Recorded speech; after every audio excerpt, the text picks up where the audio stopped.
Siya ang leader na nagsabi ng kwak, kwak.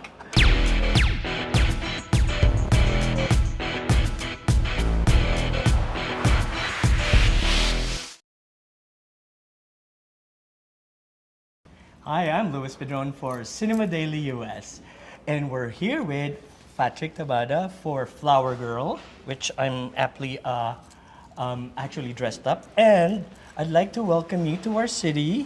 This is the key to our Thank city, or the you. keychain to our city, Thank you. New York. Wow. So usually, no, in some situations you get stressed, everything is so problematic, and that's a topic of your movie. But we need to do our ritual. So we can go, siya ang leader na nagsabi ng kwak, kwak, kwak, kwak, Quack, kwak. quack. I need to relax. Because I'm interviewing one of the biggest filmmakers in the world, Fatrick. So tell us about where this idea came from, because I know it came from your mind. Maybe it's something that you've been meaning to tell everyone about it. So what is Flower Girl all about in general? Flower Girl is about a woman who's being cursed. Her vagina disappeared after she offended a trans fairy. She was given a magical flower, so she needs to find true love before the last petal falls, or else she will be vaginaless forever. So it is kind of funny, but it is a big problem. And I know scientifically there is such a thing as the V closing out. And that's the reason why we did that relaxing ritual. But you have to watch it to find out why we did that rhyme song. But I have noticed in a lot of films abroad that they put the culture of their film and in such a way doing the Filipino rhymes is part of our culture. The children rhyme and stuff. Let's start with that. So I guess even if it's an adulting type of problem, why did you think of creating the relaxation into putting those Filipino rhymes? Yeah, I think the message behind it is, since the film is about gender politics, right? Sometimes learning someone's pronouns is as easy as singing nursery rhymes. So yeah. Oh, interesting about that. And then let's go to them having relationships. Even here, Filipinos abroad. I'm Filipino. I live here. No, even going abroad, relationships in dating is really a problem, and you did delve about it in your film. Would you mind talking about, since this is a romantic comedy? Please talk about Yeah. dating in general. I think dating in general is hard already. I mean, how about dating when you don't have reproductive organ? I think that's going to be harder, right? So yeah, it kind of it kind of like about about dating. It's really hard in the Philippines. Yeah. And that's the reason why I should watch it, because Yes. everybody is in a relationship or trying to be in a relationship. And then finding your love, current love, and dealing with the ex. Here in America, a lot of people are dealing with problems like that, like dealing with your current and dealing with your ex. Would you mind expounding about that? You know what? The funny thing is, I really don't have any experience with dealing with exes, since I'm with my boyfriend. He's my first boyfriend, and been together since high school. So I really can't share about exes problem.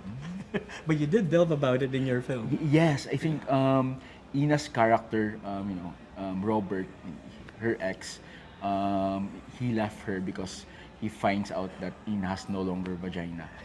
So yeah. Before we talk about Sue, Jameson Blake, the supposed Yeah. current, he's good. It's just a simple rendition, but I think kudos to you as a director, I think, handling your you. actors like that. Would you mind talking about your directing style and directing your actors? I think the first step of directing is really to choose great actors. I think that's the first directorial choice. And Sue, Martindelrosario, Jameson Blake, Maxi Anderson, the Drag Race Philippine current training queen. I mean, they're all great. They're all good. So I didn't really have a problem on directing them. I just had few notes about about the tone and the theme of the film. So yeah. I guess a lot of my listeners are also actors and filmmakers. Are you very strict with your script, or you let them improvise as well? No, I think I always treat the set as a playground. As a director, I want my actors to play with the role, to play with the script, and to have the creative freedom that they want. Did you actually rehearse them in your spaces? Because your spaces are beautifully like sets. Yeah, we had a reading, we had a table reading, and we also have an actor coach in the set. So yeah. Okay, let's talk about Sue Ramirez.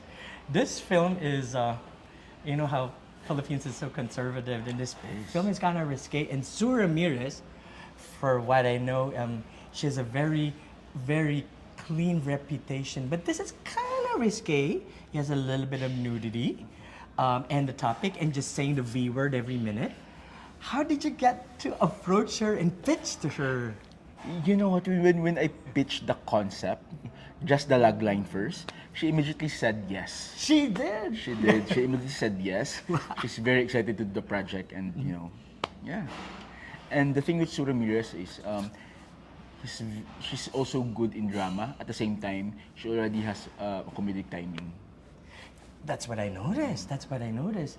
I guess let's talk about her as a performer, because it also gives the idea of how the life of a performer is some sort of a celebrity. Because she is a celebrity, she plays a celebrity with a very big problem. So would you mind talking about delving with the celebrity, the advertising world, I think you showed? Yes, yes. And celebrities handling celebrity, being a celebrity.